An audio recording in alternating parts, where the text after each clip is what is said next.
د یو چا دواړه لاسونه کټ سوي وي او دواړې پښې کټ سوي وي او د ده پر مخ زخمونه وي او دی قدرت په اوداسه نه لري، قدرت په تیمم نه لري، نو آیا اوس ده ته دا لمونځ پرېښودل صحیح ده که نه ده صحیح؟ یعنې لمونځ ساقط ده که نه ده؟ دا سړی به لمونځ کوي که بې نه کوي؟ ولې نه د ده دواړه لاسونه سته، نه یې دواړې پښې سته، پر مخ یې زخمونه دي، نو اودس هم نسي کولی، تیمم هم نسي ولی، نو دا ورته جایز ده چې دی لمونځ پرېږدي؟ نو کتاب وایي ده ته جایز نه ده چې دی لمونځ پرېږدي، دی به لمونځ کوي، لمونځ له ده څخه ساقط نه ده، دی به لمونځ کوي بغیر د اوداسه، دی به لمونځ کوي بغیر د تیممه،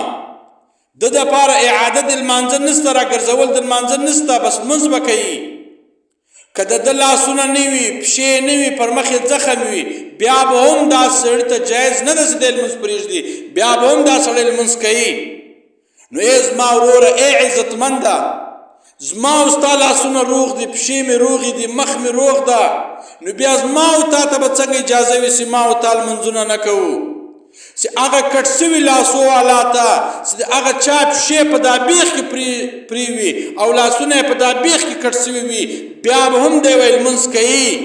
خو اودس دې نه کوي، تیمم دې نه کوي، بس دی به لمونځ کوي، خامخا به یې کوي. کتاب دا وایي، زه نه وایم.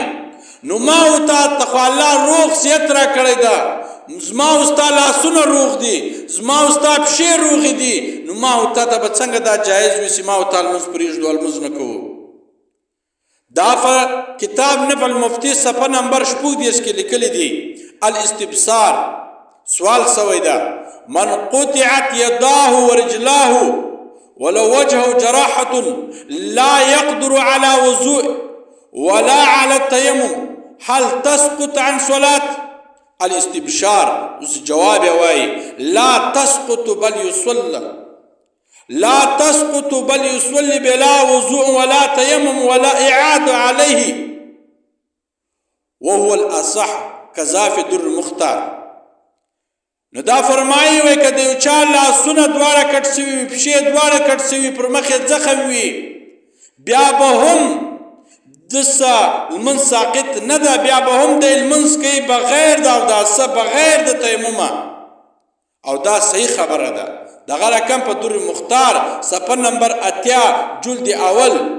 فتاوی هندیه صفحه نمبر 5 جلد اول، فتاوی شامی صفحه نمبر 253 جلد اول، په دې کتابو کې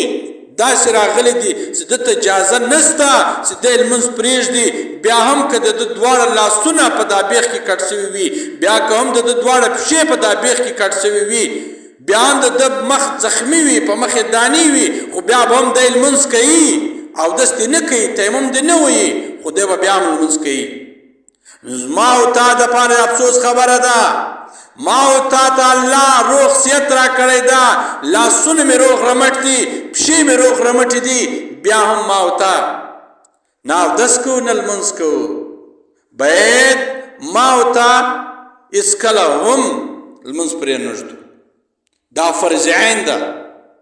چې انسان ته تر دغه وخته پورې لا هم د لمانځه پرېښودل اجازت نسته چې د ده دواړه لیچونه د لاسونه سره د لیچو کټ سوي وي، پښې سره د لینګو کټ سوي، تر دا کونډیو کټ سوي وي، او لاسونه تر دا څنګلو کټ سوي وي، بیا به هم وایي دی لمونځ کوي، اودس دې نه کوي، تیمم دې نه وایي، د قدرت نه باندې نه دی وایي، لیکن بیا به هم دی لمونځ کوي. نو ما او تا ته به څنګه اجازت وي؟ خالی پر غاښ دې درد وي، خالی پر سر دې درد وي، خالی په جسم دې درد وي، ته به لمونځ پرېږدې؟ یا هېڅکله به داسې نه کوې، لمونځ به نه پرېږدې چې څونه مریض یې لمونځ کې کوه، الله دې څه خوشحاله کېږي، الله به دې جوړ کړي، الله به صحت درکړي.